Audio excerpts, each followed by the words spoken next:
Welcome to my channel.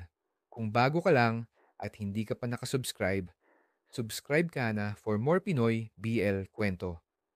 Ako nga pala si Kyle at ikukwento ko sa inyo kung paano ko naging boyfriend ang isa sa mga kaklase kong bad boy, ang dating pero pogi.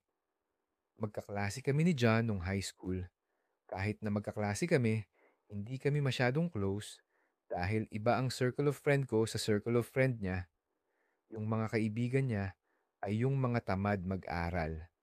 Samantalang ang kaibigan ko ay mga academic achiever.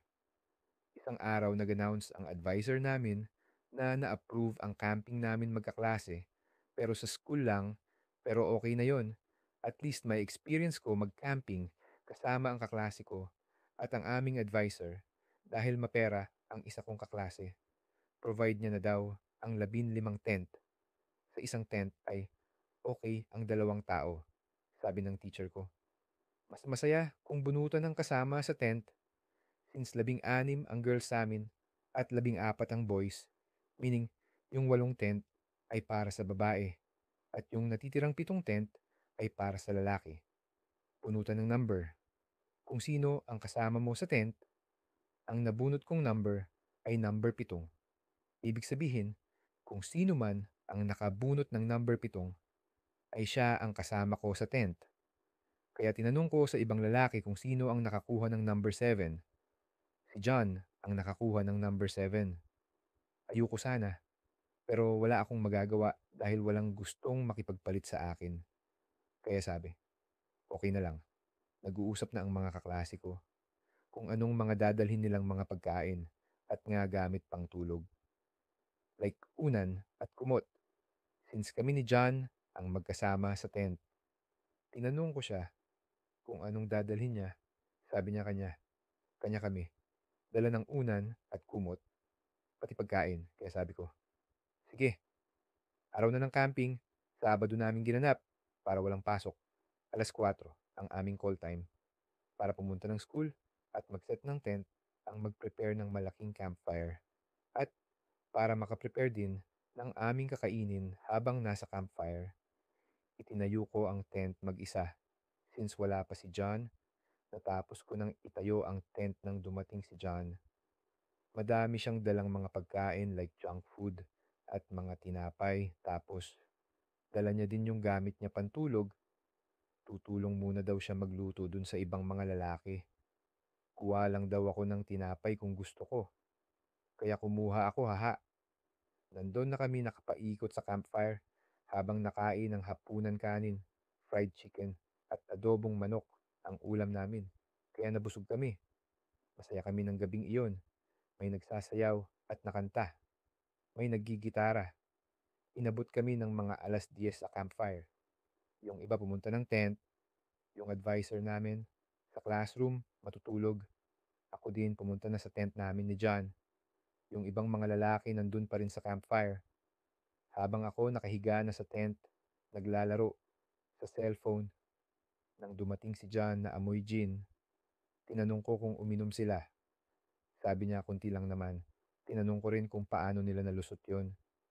Sabi niya sa tumbler nila, nilagay kaya hindi alam ng advisor namin. Pagpasok niya sa tent, hindi muna siya humiga.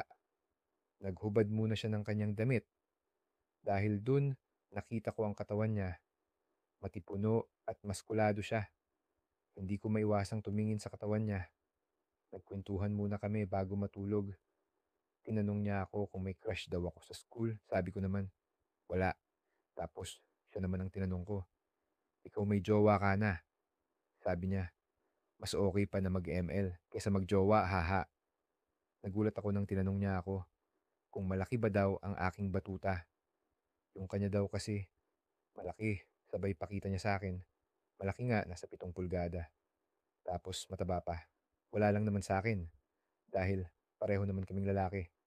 Sabi niya sa akin, ipakita ko naman daw yung aking batuta. Sabi ko, ayaw ko. Pinilit niya akong hubuan ng short. Kaya nagalit ako. Nasabihan ko siya ng masakit na salita.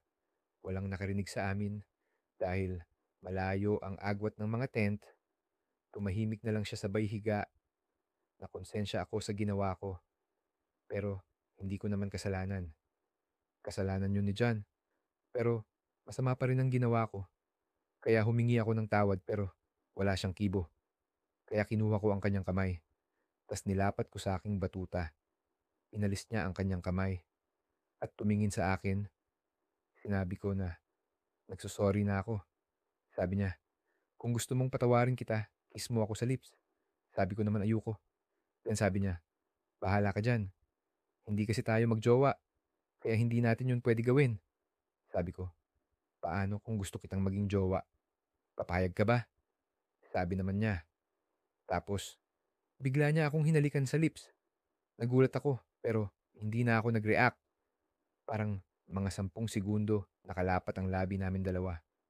Ayaw mo talaga ako maging jowa. Di anong niya, okay lang naman kung walang nakakaalam kahit tayong dalawa lang. Sabi niya sa akin. Kaya pumayag na ako. Patago niya akong inaabutan ng merienda sa CR. Tapos, sa classroom, mga kaibigang lalaki lang ang kanyang malimit na kausap. Ngayon, 5 buwan saan kaming magjowa.